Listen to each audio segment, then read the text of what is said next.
오늘 국회에서는 민주당의 주도 아래 심상정안으로 불리는 선거법이 정개특위를 통과했습니다. 한국당은 거세게 반발하며 모든 수단을 동원해 강경하게 대응해 나가겠다고 밝혔습니다. 네, 국회 취재기자 연결합니다. 박현우 기자. 네, 민주당의 주도 아래 정개특위 전체 회의에서 선거법이 의결됐습니다.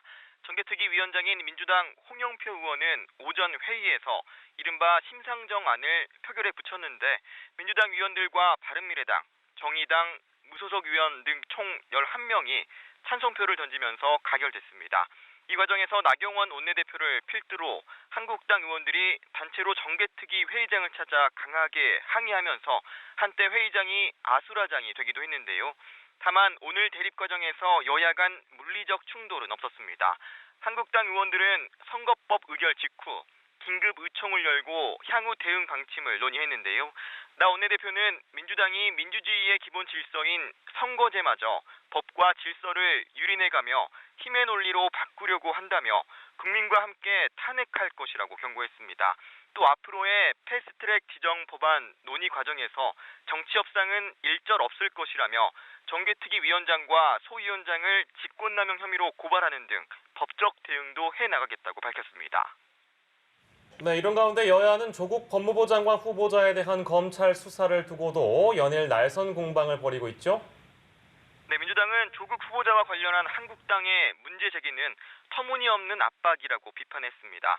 이인영 원내대표는 한국당의 청문회 보이콧 논의에 대해 어처구니 없는 일이라고 지적하며 가족들까지 청문회 증인으로 세우려고 하는 행태는 반인륜적 요구라고 비판했습니다.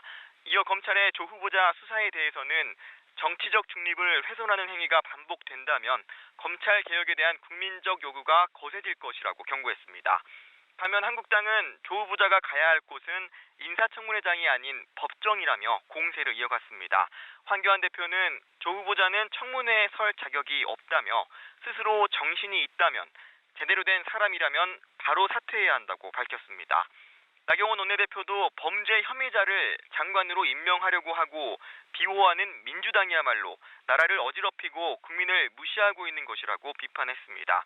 이런 가운데 조 후보자 청문회에 증인 채택 등을 위해 열린 법사위 전체 회의에서도 여야는 대립각을 세웠습니다. 안건 조정위 구성과 증인 채택, 청문회 일정 확정 등을 두고 설전을 벌인 여야는 오늘 또 청문회와 관련해 특별한 결론을 내지 못한 채 돌아서면서 예정대로 내달 2일과 3일 청문회가 열리기는 사실상 어려워진 것 아니냐는 관측도 나옵니다. 한편 국회에선 김현수 농식품부 장관 후보자와 은성수 금융위원장 후보자의 인사청문회가 진행되고 있는데요. 정개특위의 여파로 한국당 청문위원들이 회의장에서 퇴장하면서 청문회는 한때 파행을 빚기도 했습니다. 오늘 열릴 예정이었던 외통위와 예결위는 정개특위 여파로 아예 열리지 않았습니다. 지금까지 국회에서 연합뉴스 TV 박현우입니다.